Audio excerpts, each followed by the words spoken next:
Yes, we're the Wine Ladies. I'm Georgia. And I'm Suzanne, and thank you so much for inviting us this evening. We're very, very excited to be part of this virtual wine tasting gala this evening.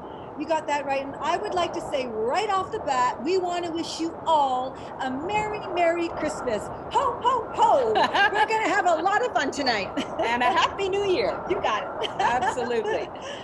Oh, and I have to say, you know, I know at this time of year, it is so beautiful to see that snow falling. Yeah, it's just lovely, isn't it? Absolutely beautiful, beautiful. I love it. Actually, I'm looking at all the little boxes here, and you guys are kind of looking pretty tropical. What are you talking about? Shoot. Wait a minute, this is the Christmas in Hawaii. Oh, the Oakville Wine Enthusiasts Club. Sorry, guys. Wow. Fantastic. It's okay, we're all on the same page now. We're going to have some fun, like we said. We're going to drink some wine. And Suzanne, what are we going to do tonight? Well, first of all, like Glenn was saying, we've got Peter Sharp, who's going to be joining us from Select Wine. So we've known Peter for about 10 to 15 years as well. He was on our radio show about 10 years ago when he was talking about Brandy Martin. Right. He's suave, he's sophisticated, and he's fabulous. And he's very debonair, and that's the exact description he gave us to say about him. So, but actually, no, he really is all of those things. He's a wonderful guy. We're also going to have some fun. We're going to play some games of chance. And there'll be some trivia questions. So just to remind everybody, I know you've all been told already about the chat below on the right-hand side. People are already saying hi on there. Hi, everybody. Hi, everyone. So if you think you know the answer, or if you have a question, or you want to share a story, just put it there in chat.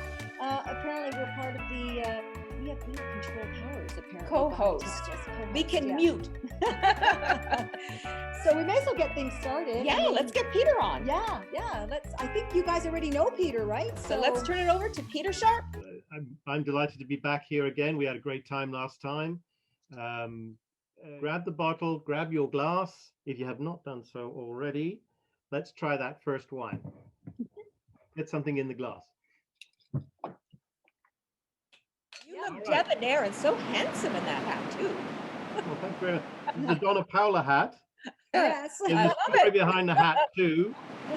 I'll just give you a teaser for the story. Okay. I went down to Dona Paula in Argentina in March of this year. Oh. So escaping, and escape is perhaps a bit of an exaggeration. Was not the easiest thing in the world to get out of South America in March of this year, but I really wanted to see them, and I'm glad I did. More on Basa from Telmo Rodriguez, and this is from Rueda in Spain. And to make it simple, if you're familiar with, well, the wine club, you're probably very familiar with Spain.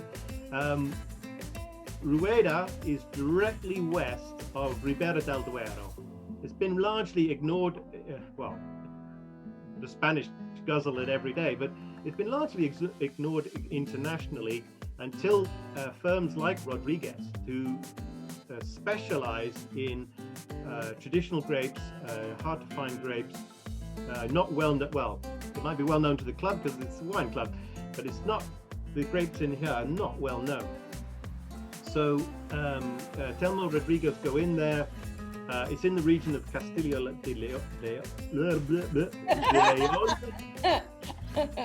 No habla español. No habla español. What I need? This is what I need. Yes, better already. So it's right on the Duero River. So the climate is influenced, very much a continental climate, hot as hell, very, very hot. However, our vineyards here are quite high up from the river. So we get nice cool nights. Well, not cool by Canadian standards, but quite nice cool nights. And so that allows that, as you've heard before, rapid diurnal. The temperature changes quite quickly for the grapes, and you get these really, you get the acidity is developing fully, you get the fruit developing fully. So what is it? What's in them? 90% is Verdejo. And this is not to be confused with the Portuguese grape Verdelo that make the lovely Madeiras out of. This one is Verdejo. It's quite an unusual number. It ripens early, and it has this very sort of soft, fruity elegant note, and Rueda is really putting this grape back on the international map. And the other 10% is a grape called Viura, and you may know Viura as Macabeo from Penedès to make the sparkling wines, to make the Cava. To be honest with you, Viura is just there to bang in some acidity. The Verdejo is very lush, it's very rich, it's got lots of citrus in it, which implies acidity, but it needs a bit of a kick, it needs a bit of a backbone. And that's why Viura is there, just to give it that freshness and that acidic, nice, fresh, acidic finish. Where can you get it? From us? Or at selectwines.ca. And how much effort has gone into this virtual meeting. I've gone to lots of those galas and they are a blast. Even for the guys standing in the corner serving wine, it's still just such a gas. It really is fun. And I miss it. It's something I really miss. And everybody's so they're laid back, they're still enjoying their wines, and it's a great event. So this isn't that. But I hope you have fun tonight, and I'm glad that everybody was able to get on to Zoom with such ease. My darling mother, my beautiful mother, not so much. I'll give you a quick impression of my mother on Zoom. What is wrong with this wretched thing? But I love her. She's lovely. But I'll throw it back to the wine ladies now. Cheers. The wine is lovely, by the way. We really enjoy that. Nice little bit of nuttiness I'm finding. That's what's coming out a tiny bit. It's nice and crisp and lovely.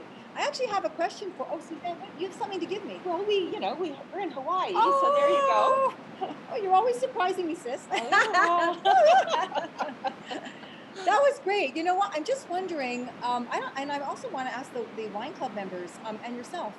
So we've noticed in the LCBO, for example, that there's a lot now. We're seeing more than ever, like some of these wine varietals that not everybody knows so much, like the uncommon ones, like the ones you suggested, like Albarino and Pecorino and Arnez and those kinds of things. Are you like we purposely go in there and look for stuff like that, just for something Especially different? Her. Yeah, I'm not like a member of the ABC club or anything, but anything with Chardonnay, but whatever, they all know that. But are you finding, and I wonder if the wine club members are sort of looking for different kind of grape varieties too, and is that a trend that you're seeing? It's certainly a trend, and the best way I can illustrate that to you is 20 years ago, if I said Malbec, no one would know what I'm talking about. All right, Viognier. 10 years ago, no one would have touched Viognier. Now it's quite common. And then so something like Basa, well, for us, they weren't, they're not too keen on it because Verdejo, Viura, it's too soon perhaps. But the restaurants were like, yep, let's do it. It's something different. It's something new. Let's do it right away. That's interesting. And what about, I know that we're all of a certain age here, and we're all... Speak for yourself. Well, that's true. And both George and I have children of millennial age. What are the trends in terms of younger people? Are they into wines, and what kind of wines are they enjoying? Yes and no. They're into wines. They're big into cocktails and mixed drinks, pre-mixed drinks, right? That kind of stuff. Yeah, cooler, not coolers so much anymore, but the pre-mixed cocktails. For wines, Pinot Grigio absolutely dominates. Malbec does really well. Cabernet Sauvignon dominates. The millennials are they're really difficult to sell to because in our day, you picked a product you liked and you stuck with it for 20 years. Yeah, we were loyal. But millennials will try, yes, I like this, but next week I'm going to like something else from the wine marketing point of view. But once you've got them, they're fantastic. They will, because they will help you sell it. Yeah, that's true. Yeah, with social media, right? Oh, did you see? I love this, and all of a sudden, boom, boom, boom, and like all of a sudden, they've got like 20 people. And we promised everyone some games and some prizes, and I That's think true, we're we going to be did. giving away our first prize right now. Mhm, And I think we've got a trivia question that we're going to be doing. we do, and I'll do the first question. Now, I want to remind everybody to find the chat on the right hand side at the bottom of the screen. Right. So we're going to do the trivia question, and it's going to show up on the screen. And I believe are the two great varieties that make up this wine that we were all just enjoying from Rueda, Spain, that Peter just talked about. So put it in chat, you guys, and then when the timing is right, you don't know what that means, but we will declare the winner. Dum dum dum dum dum dum dum dum dum dum. White one and white two. No, that's not going to work. No. Could you be a White little one and white two. They both begin with V. Oh, there you go. There's a good hint. So Pete's giving some hints. Julie is slow tonight. Oh, Google. Oh, Google. Oh, dear Google. Julie. Oh, somebody got it. Wait. Yes. Verde over here. Yeah. Karen. Oh, we have a winner. Karen. Yes. Karen Schwartzkopf. Verdejo and Viora. Congratulations, Karen. Yoo-hoo, you got it. It really is a unique wine. It comes from Emilia-Romagna, as I said, and Emilia-Romagna is basically, Ferrari, Ducati, Lamborghini. Great accent. Very, just it's a fantastic place. It's a beautiful place to visit. It's more famous for prosciutto and Parmesan than it is for wine, but there are some very, very nice little poderi in there. The problem, I've had like 1 ounce. Okay, let me just pour this up. Although I must say I am feeling a little peckish. Are you hungry? I'm getting a little bit hungry. Isn't peckish a British word? is. Peter, I'm going to blame that on you using peckish. What is This it? is a British word. Well, it's interesting you're peckish because we happen to have a cheese platter with us here this evening. Well, we do. Look at that. We've got a beautiful platter of cheese that we've selected for the evening. Can you guys see that? There you go. And what's funny? Most people think that red wine is good for cheese, but really it's more white wine that's my favorite wine and cheese. Do you guys agree with that? Because often the red wine is too robust or over the top and overpower the cheese. So what do you guys think about that? I know that we picked three different cheeses, and our first one that we picked was, after all, what they say, what goes together goes together. So we decided to stay with Spain, and we picked a Manchego cheese, and it actually is one of my favorites because I like the little bit of a crumbly texture to it. I like a little bit of saltiness, a hint of sweetness, and and it's from Spain, of course, and it's from Manchego. So, and it's amazing. Did anybody else pick Manchego? I'm looking to see. Anybody else get any cheeses? Get a platter? Do anything with cheese? Let's see. We have any? I drink red with everything. Berry. Okay. Mozzarella, Gouda, and Provolone from Ryan. That's excellent. One of the cheeses that we picked was cheddar, which of course is such a well-known cheese. And interesting, cheddar was first created in England, and there is such a place called Cheddar Village. And so the myth goes that a beautiful milk maiden was going through the caves and the gorges, which is that area is known for, and left a pail of milk in one of the caves, and the last cheddar cheese was created. I wonder if it's true.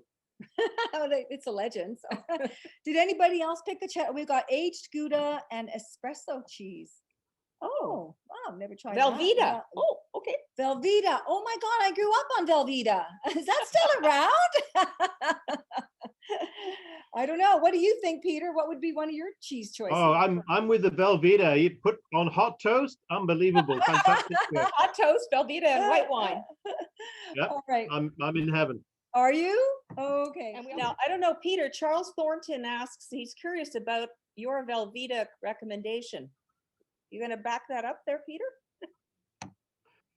Sure, I will. Yeah, of course. A great delicacy in England is called Welsh rarebit.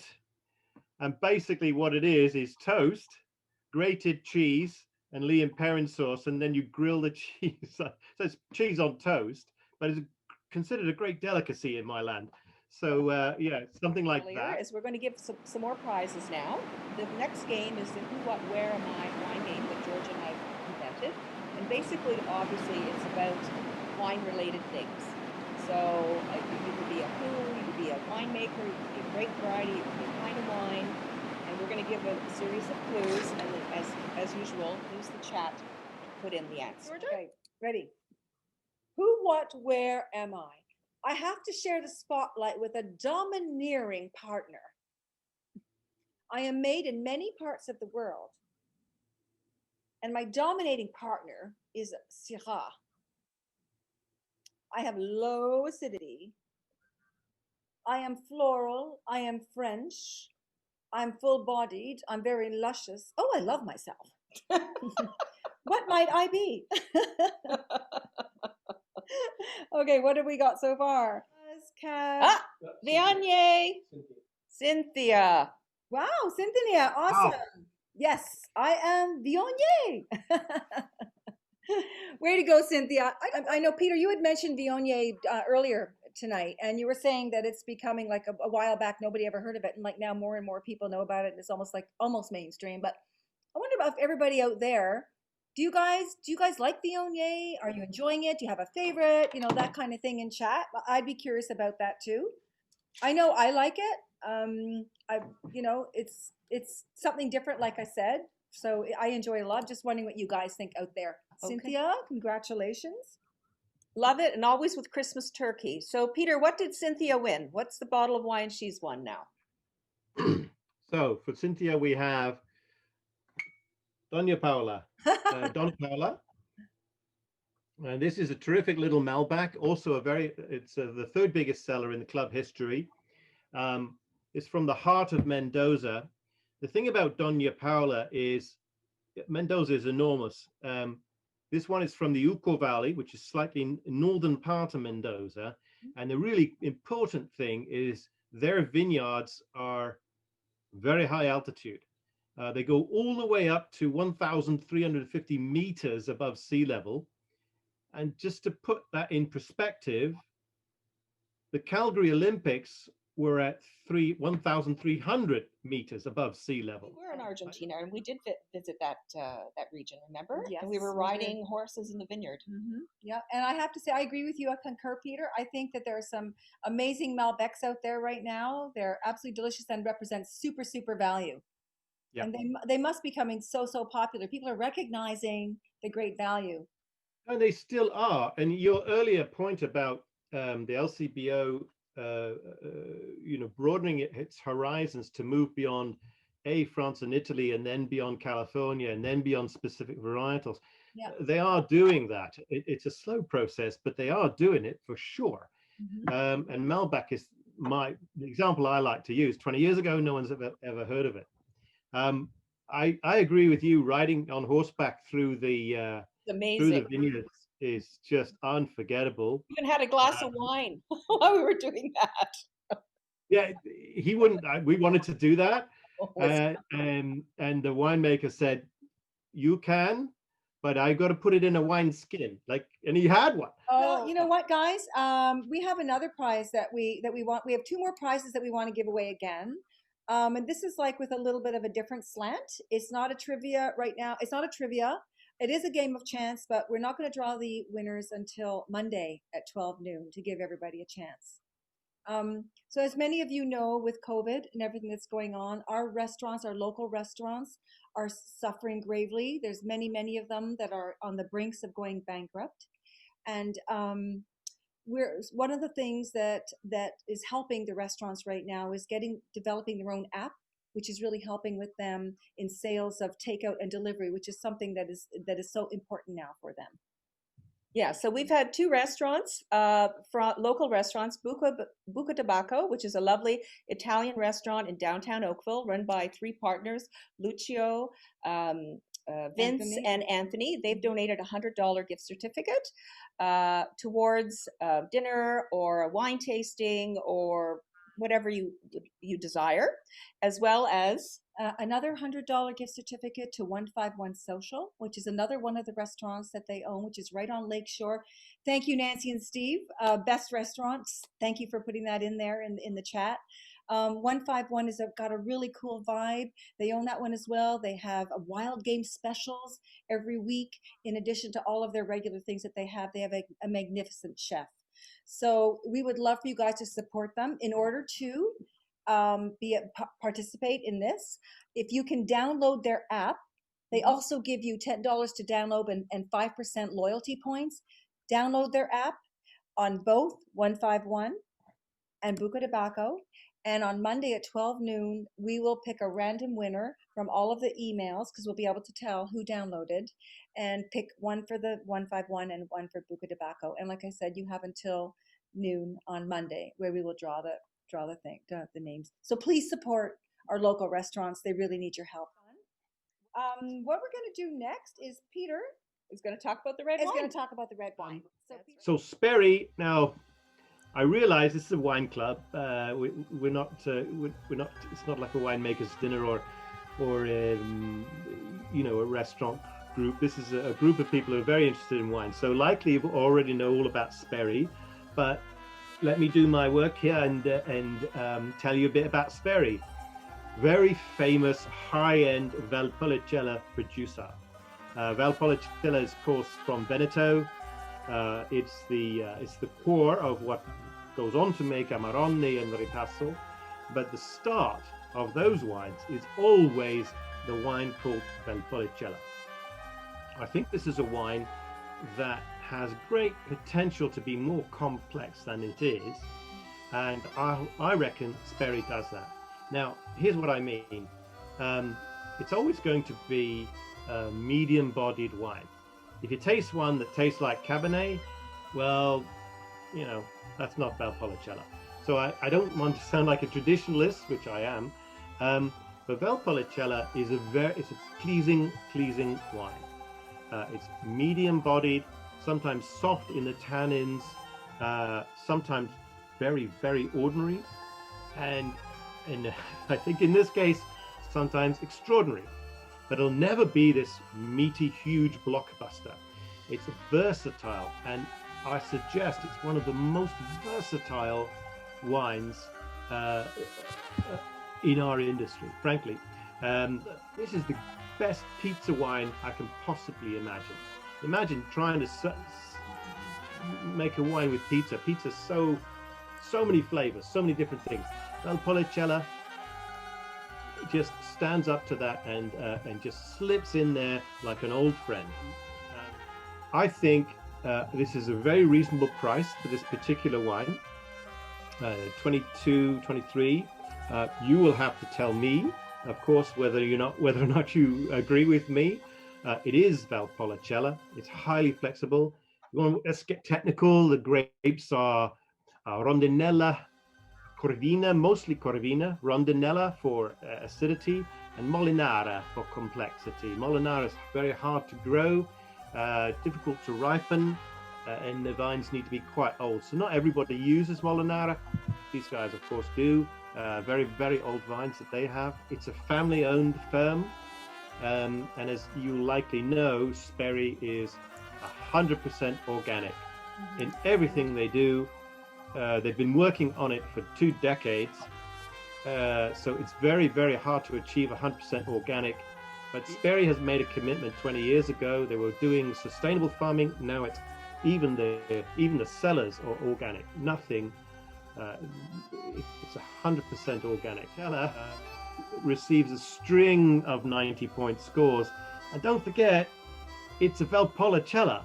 It's the beer of the wine world, right? I mean, but it's still, it has received a string of 90-point scores, just in case that counts. I find myself shaking my head. I know I agree. I agree. I concur 100%. There are a lot of Valpolicella out there there's not really much going on at all.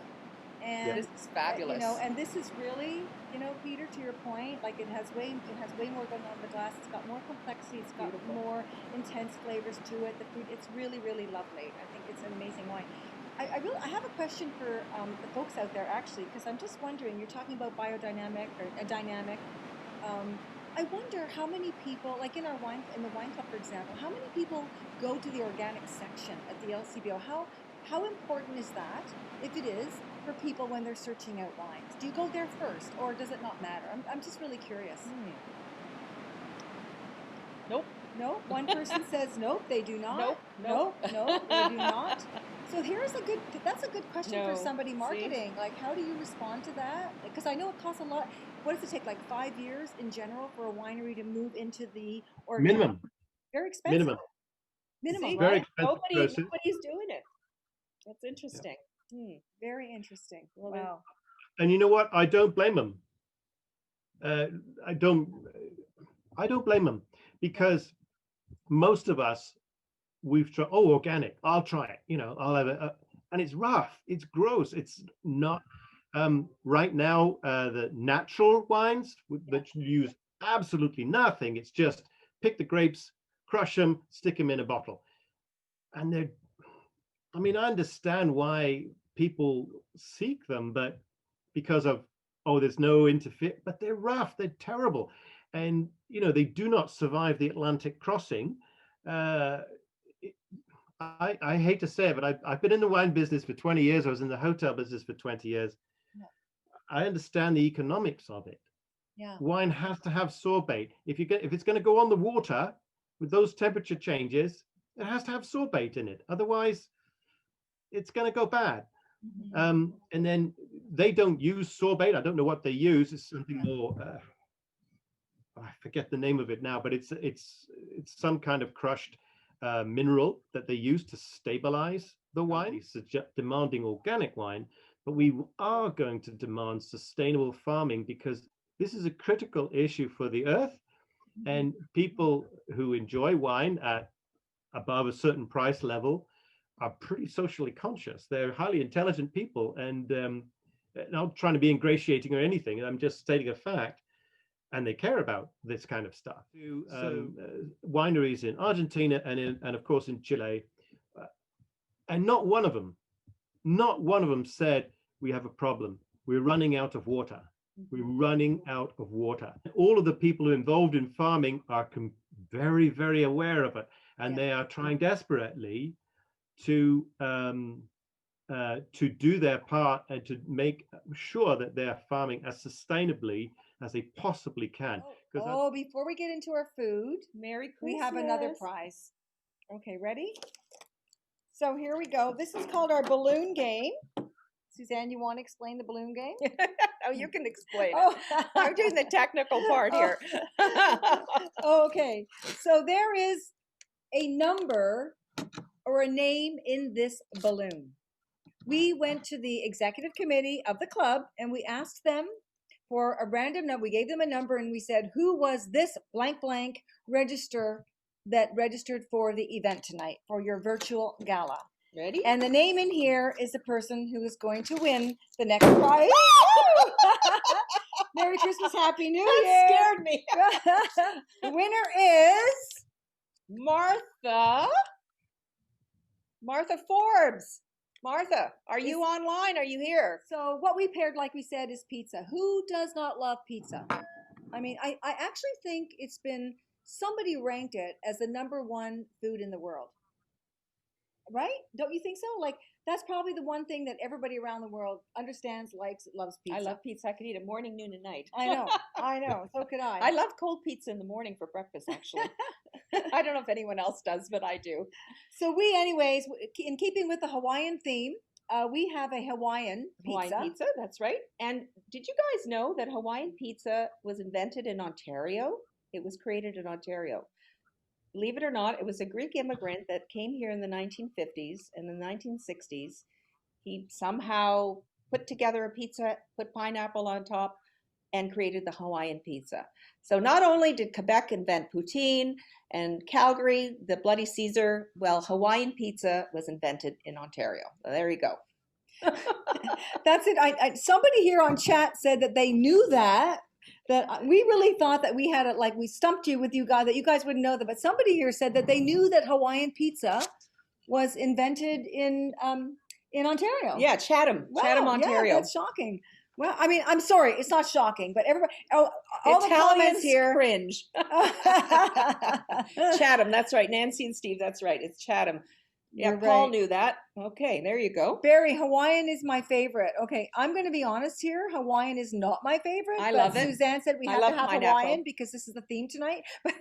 But I'm going with it. Now, But speaking of Hawaii, did everyone know that they actually make wine in Hawaii? Did anyone know that? I won. This never happens. Yes. hey, somebody, that's great. They actually make, Congratulations. isn't it 3 islands that make, Yeah, there are 3 wineries on the one on Hawaii, one on Oahu, and one on Maui. And they actually make some of the Vitis vinifera grape varieties. And their big one, I think, is a Symphony grape, which is Yes. a cross between the Muscat of Alexander, I think, and the Grenache Gris. So they actually do make wine. And they make a lot of fruit wines, but they also make wines in Hawaii, which I think is kind of pretty cool. And a lot of people don't think wine from Hawaii. Yeah, Anyone lava wine. Who said anyone that? tried? Lava Has wine. anyone had it? I know I haven't. I've not had it. Anybody out there had Hawaiian wines or been to Hawaii? Speaking of which, George and I, we were in Hawaii when we were really, really young. Our parents allowed us, when I was 18, she was 16, and we have another sister that was 15, allowed us to go. You're busted. You just admitted that you're older than me. Sorry, continue. Oh dear. She never wants to tell anybody that. Our dad worked for Air Canada, so we used to get free passes. So we went to Hawaii, and I got bonked on the head with a surfboard, and we almost got, well, you guys almost got put in jail because we were in a... Shh. Too much information. Anyway, we're here, so that didn't happen. Well, I think that about wraps it up for us. We've given away all our prizes. We've tasted the wines. And we're going to invite Mike Walker to say a Right. few words now. Mike, are you on? I am. Can you hear me? Yes. There you are. Perfect. A big wave to everyone. Hi, Michael. Hi there. So good evening, everyone. I get the easy job. I'm going to keep it really brief. I'm going to say all of the thank yous, though. First, thank you to the wine ladies for hosting our virtual get-together tonight. They did an excellent job. Thank you, guys. Thank you. Thank you, Michael. We had a great time. Thank you for the invitation. Excellent. Well, and I also want to thank Peter for sharing some excellent wines with us this evening. And please, the best way to show our gratitude to Peter is please order some wines. We all need wines for the holiday season, and I think he shared some excellent wines with us. So thank you, Peter. My And pleasure. I also want to say, I had fun. excellent. I also want to say thank you to Barry and Bonnie for taking the lead on organizing this event tonight. You did a great job. Thank you, guys. And I want to thank your OWEC executive committee for keeping the club moving forward, especially during these challenging times. So you've already met Glenn Brennan. You know Glenn well as the president. Ann Maynard, who's the finance. Sheena Curran, who's membership. We've got Mike Athay, who's wine sales. We've got Barry Smith, who's the special events. Bonnie Mills, member at large. And Trudy Walker, who's communications. And I also want to say a special thank you to Glenn, who, as he announced earlier this evening, is stepping down as president. Glenn is one of the original founding members of the wine club. And frankly, the club would not be where it is today without his efforts. So I want to say a special thank you to Glenn on behalf of the committee and on the members for everything you've done for OWEC. Thank you, Glenn. And lastly, I just want to say thank you to all of our members for attending our virtual event. We look forward to be able to get back together and in the new year, hopefully we're going to look at some other virtual events to see if we have support for those going into the new year.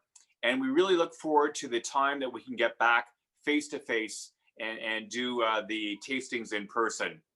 But until that time, please, take care, stay healthy and safe, and happy holidays. Thanks, everyone. Merry Christmas! Merry Christmas, everybody! Merry Christmas.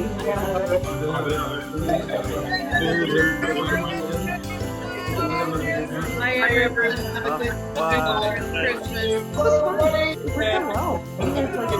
Oh my God, it's her again. There we go. Merry Christmas. Here's everybody.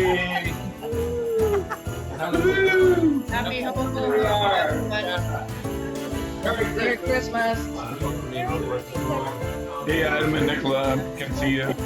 Hey, Jeff. Natalia, we can see you. I can hear you. Where's Evelyn? I can't get back along.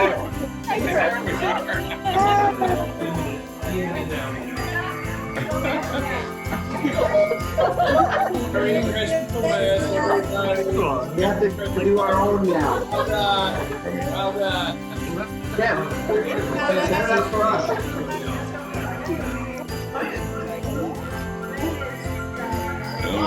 But we're going to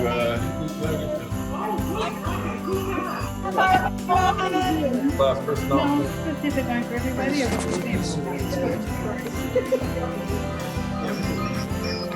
Good.